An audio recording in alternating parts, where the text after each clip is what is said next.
And we are live. This is September 25th, 2013. You are listening to Silence is Compliance on the FERN Radio Network.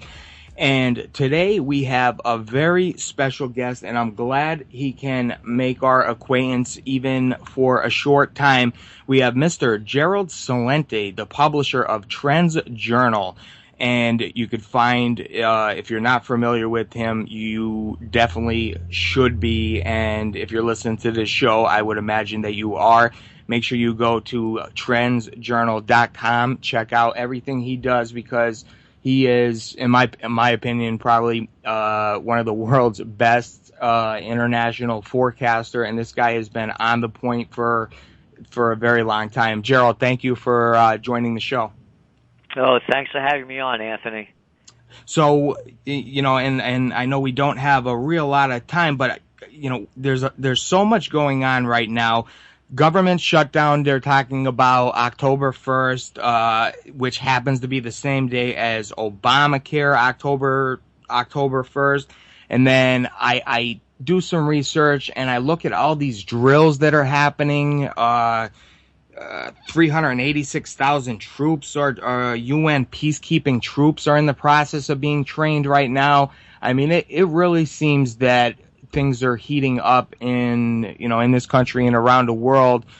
John Kerry just signed the UN Small Arms Treaty today. So, what do you feel about all these things that are happening? Where exactly we're going from this point? Well, on the economic front, just to take one thing at a time, we just saw what happened. You mentioned about not signing this bill, the debt ceiling. Last year it was what? We're going over the fiscal cliff, watch out. Then all of a sudden, hey, here's some sequester. What's a sequester? Nobody knew what it was. And now, we're talking about tapering. Oh, yeah, tapering. Never heard that one before, but hey, throw that one into the mix. What we have to understand here is that we have the D.C. drama queens and the Beltway circle jerks, the same people that you hated in high school and college that wanted to be class president and head of the student council, telling us what to do, how to tie our shoes, and blow our nose. These are a bunch of sociopaths, and people are afraid to call them what they are. So what we have are the incompetents and the inepts destroying our nation. And how much more proof do people need before they wake up? I got an idea for you, Anthony. Let's start a war with Afghanistan. Oh, I'm going to tell you, we're going to wipe out them Taliban. Who are they? It doesn't make any difference. We're going to get them because they're hiding Osama bin Laden. Okay, put out your yellow ribbons, wave those flags, let's go to war. I got a better one for you, Anthony. Let's start a war against Iraq. Why? Because they have weapons of mass destruction, I tells you, and they threaten our national security. Okay, guys, go sign up, get your brains blown out, your legs blown off, and your head blown away. Hey, but wait a minute. He didn't have weapons of mass destruction ties to Al-Qaeda. Take it easy, man. We can lie to you any way we want. Because, listen, we lied you into the Vietnam War. Remember that one? Oh, yeah. You're too young to remember that. Oh, so you don't remember the Gulf of Tonkin incident, do you? No, it never happened. But that's okay. Killed 58,000 American soldiers. 250,000 took their lives, and we killed 3 million Vietnamese in the process, but that's okay. I got another one for you, Anthony. We're not going to call it a war. We're going to call it a time-limited, scope-limited kinetic action, and we're going to invade Libya. Do you get it? Yeah. We got a bunch of people here that are destroying our lives. And people absolutely. keep trying to put a rationale on it. How about calling them crazy? These are lunatics that are in charge. Everything they touch, they turn to crap. We could go on to the economy. I got an idea. We're going to kill capitalism. Kill capitalism? How are you going to do that? I got it. 4 simple words. too big to fail. Hey, wait a minute. In capitalism, nobody's too big to fail. I know. That's why we're going to kill it. And we're going to take all the people's money. We're going to tax them more. Everybody's paying more taxes everywhere. We're going to make sure they got crappy jobs. And we're going to give all the money to the banks. And what we're going to do, 400 people in the United States, now they're going to be worth $2 trillion because we're going to give them all of your money. Oh, by the way, that's more than the GDP of Italy. And it's more than the GDP of Mexico, and it's more than the GDP to Canada, but they need your money because they're money junkies. So what we're looking at, what we're talking about now are just details and what's wrong, how is it wrong. We got a bunch of jerks that are destroying our country, but they're not really jerks, they're gangs. You see, you could call them the Bloods and the Crips. We know who they are. Right. The guy that grew up, Italian in the Bronx. There were the Bonanos and the Gambinos. We know who they are. And, before that, there were the Schultzes and the Bugsy Siegels. We know who they were. Now we got another gang. But we're going to give them a nice name, and we're going to make them almost look respectable. We're going to call them the Democrats and the Republicans. That's right. They'll steal your money. They'll take your kids' lives and get their legs blown off. They'll destroy the country. And they'll do it for their own craziness. They're a gang, and people don't want to understand that a gang is running and ruining America. And absolutely, and like Naomi, I think it was Naomi Wolf who said it's almost like being in an abusive relationship where the American people don't want to believe what's happening. And I look at the picture of your TrendsJournal, I think it's the cover, yeah, right here, where Department of Homeland Security patrolling the streets. The surveillance state has arrived, and we're seeing this more and more. There's cameras on every single corner, and it's complete control. I mean, I tell people I can do an hour or 2 hours a day just on police brutality and just straight tyranny, and I wouldn't even be able to cover all the stories. I mean, they're moving that fast, and I mean, I'm doing everything I can to get information out to people, but I mean, I can't keep up with it. You mentioned the story on the cover photo on the Trends Journal. Yes. It says Department of Homeland Security Police.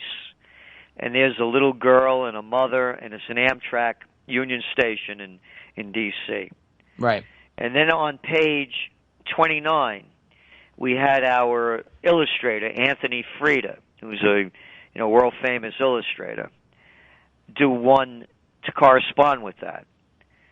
And there's a guy in a Nazi uniform with the swastika on his sleeve and a train from the 1940s at a train station. And there's a mother and the husband and the daughter and the little kid. I'm looking at it right now. You see it? Yeah. How's that for a parallel?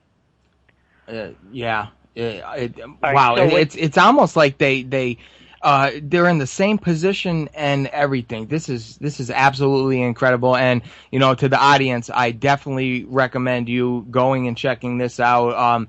I mean, it's incredible. But if you say this to people that still have their head in the mainstream, you're a conspiracy nut, you're a conspiracy theorist, or, it's just not happening. No matter how much you beat them in the head with reality and the truth, it's just not happening. They refuse to accept the truth of what's happening. And there's no way around it. Some will and some won't.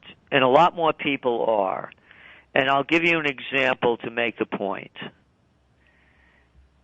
Over 70% of the American people were against going to war against Syria. And I watched hours and hours of House and Senate hearings where Kerry did his best shuck and jive for a tight white man to do. They don't shuck and jive too well. Trying to sell this war. And the American people were opposed to it. People are waking up. This would have never happened before. They were totally against this war. So what I'm saying is a lot of people are waking up. And when I said to you before that what we have are gangs that are running the country and not political parties, this is something that people need to understand. This is not democracy. I mentioned 4 words that killed capitalism: too big to fail. Yeah. That's called the merger of state and corporate powers. When you Fascism. Right? Fascism. Yeah. So fascism has come to America. And the other thing that people really need to understand is this is not globalization. It's multinationalization. You see, Anthony, when I was a young guy, they used to have these things, stationery stores before there were Staples and Office Depot. There were hardware stores before Lowe's and Home Depot took over all the action. There used to be dress shops and haberdashers before Macy's. And there used to be mom and pop shops before Walmart's. There's a story out recently, a couple of days ago, where Walmart's is going to hire 70,000 people because they're having trouble stocking their shelves. They're the largest employer in the United States. They open up 500 shops just in a couple of years. Right. For every shop that they open up, they put out scores and scores of other retailers and entrepreneurs. So what I'm going to do, because all these kids are going to college and getting these worthless degrees, because when they got out, who are they going to work for? They're going to work for one of the multinationals and get a job stocking shelves. So I'm going to offer a course in Stocking Shelves 101. And then we'll bring in some experts, we'll really do the math and have the great theory. And then we could do advanced stock shelving. So what I'm saying is, all people have to do is look around them and they can see where it's going. So how do you fight it? Stay out of these stores. They work on very thin margins. If enough people boycott them, they can't stay in business. Buy local. Stop eating crap. You heard me say this before. Olive Garden is not Italian food. Right. Grow your own. Buy local. Farm to table. Spend a couple of pennies more to buy whatever you can locally. Break the chains. Because if you don't break the chains, you're going to be working on a plantation economy in Slavelandia. So people have it within them to change the course of history. But they have to find the greatness within themselves and stop listening to other people to tell them how to think and what to do. No, I agree with you 1,000%. You made a statement I'm curious about. When you said it's not globalism, it's multinationalism. What exactly do you mean by that? The multinationals have taken over the country. They're taking over the world. Like I mentioned, Staples. It's a multinational. All these multinational corporations. Look, you just saw Smithfield. I love it, Smithfield. Right. They say that in a proper language. Smithfields. Yeah, they just got bought out by a Chinese big pork producer. Who's going to eat this crap? Not me. So now you think, what are they serving up? They're serving up rats in China and passing it off as mutton. Look at the media. We do it on Trends in the News here. We show tens of thousands of pigs floating down the Yangtze River in China. They were all poisoned and polluted. Oh yeah, now they're going to end up on in your hot dogs with Smithfields. They're multinationals. They're taking over the entire world, and people are working for them. It's not globalization. It's multinationalization. So there's you're saying they're taking over the world, and I think that's where I'm getting a little tricked up. Is when you say taking over the world, I kind of think of that as globalization, but you're saying it's multinational corporations that are basically working to achieve the same ends. Exactly. When you say globalization, it kind of is, it's like a broad thing. Okay. Oh, we're doing business with China. Oh, we're making our stuff in Vietnam. Yeah, remember I mentioned before the Vietnam War. Right. Yeah, now we're doing business with them. And Hillary Clinton said we're going to defend them if they're in any conflict with the Chinese over those South China Sea islands, right? The people that, we killed 3 million of them, dropped napalm, Agent Orange, those.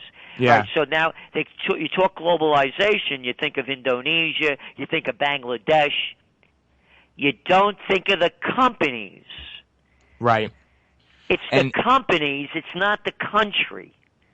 Oh, absolutely. And that's what I'm saying about multinationalization. Okay. It's these multinational companies that are controlling basically everything. The politicians put the laws in place to make sure that the corporations are taken care of and everybody's a wage slave. Yeah, I get it. I totally get it. You see, all the politicians they're wise guys for the multinationals. Right. That's all. Let me. I have to ask you this because I know I only have you for a limited amount of time. I want your opinion on this because I'm not really. A lot of people debate on if the Republicans and Democrats are working. Well, it's pretty obvious they work together, but to how much they work together, I'm not sure. In your opinion, do you think it's where they work together completely, or do you think that they're kind of like two rival gangs that, when a third party or any other party tries to come in, they'll come together and make sure they push that party out? But do you think that the Republicans and Democrats, that there literally is no difference in them whatsoever, or are these guys trying to one-up each other? Again, I've been writing about this for years. I used to call in my book Trend Tracking and Trends 2000, which, I wrote, 20 years ago, 15 years ago. They're the two-headed one-party system. Every election, what do people say? I'm voting for a lesser of two evils. Right.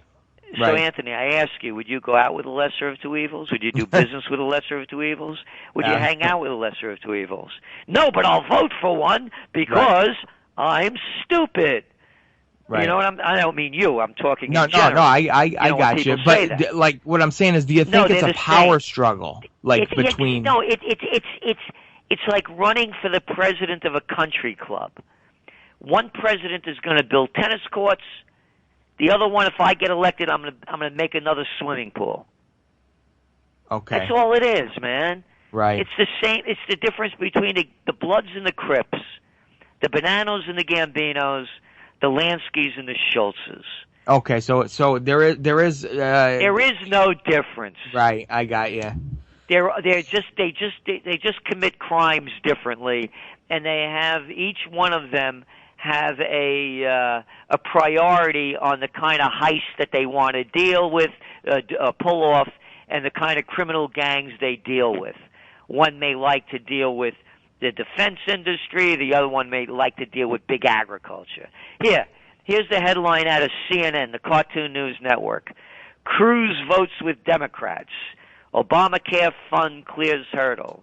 He spent 21 hours calling against funding Obamacare. Then Ted Cruz joined the other 99 senators to move forward on a spending plan likely to do just that. Right. Is your question answered? Yeah. 99 senators, and this little piece of crap over here getting all this media, and what does he do? He bends over, sucks up, and bows down. Right. I totally get that. And, when you go back to the early 90s, I mean, Bill Clinton was impeached for, a blowjob, okay? Now, how do we get to the point, how did the country get to the point where this guy in office now is signing things like the National Defense Authorization Act and, Bush making statements, like you said earlier, he needs to kill capitalism in order to quote unquote save it. So how did we get to the point where they have impeached presidents before, but is it just that they have so much power now that they do control all of Congress, all of Senate, all of the courts? Do they have that much power that there's no way that these people are going to get impeached? Because I'm pretty sure these unconstitutional wars, or whatever they want to call them, is a lot worse than what happened to get other presidents impeached. Did they move the ball that far down the field? No, the whole game is rigged, man. It's just show. They say that politics is show business for ugly people. Right. That's all this is, well, just show business. I agree with you. You could go all the way back to FDR, where he said, don't anything that happens in politics, believe that it happened for a reason. Nothing's a mistake. Yeah. So, yes, Gerald, I really appreciate you coming on the show. Everybody, if you just heard him, you see why I wanted to have him on the show, because he's extremely articulate. He understands exactly what's going on, and hopefully some other time I could get him on and we could talk more. He is the publisher of TrendsJournal. You can find it at TrendsJournal.com. Mr. Gerald Celente, thank you very much for joining me here on Silence is Compliance, doing everything we can to try to get real information out to people. I really appreciate you coming on the show. Well, thank you, and keep up the great work. We all have to do our part if we want to have a brighter future, and we can. So thank you very much, Anthony. Thank you, Gerald. Have a great Bye-bye. Have a great night. Well, there you have it, guys. Mr. Gerald Celente, and man, unbelievable, and man, he just really hits the nail on the head, and the way he breaks it down, and in such a short amount of time. I mean, I would love to get some of the zombies, some of the brain dead zombies that are clueless about what is really going on in the country, and have play something short, because he could bring it home so quick. It's incredible. So I'm very grateful that I was able to have that opportunity to talk to him about that, about a lot of things. And I'm sure you all know that we could have went for hours, but he's an extremely busy person, and I am happy that happened. But I have so much to talk about, guys, and if you want to give me a call and talk about, I'm going to give you a couple topics, and man, I hope I could even cover even half of them, but the number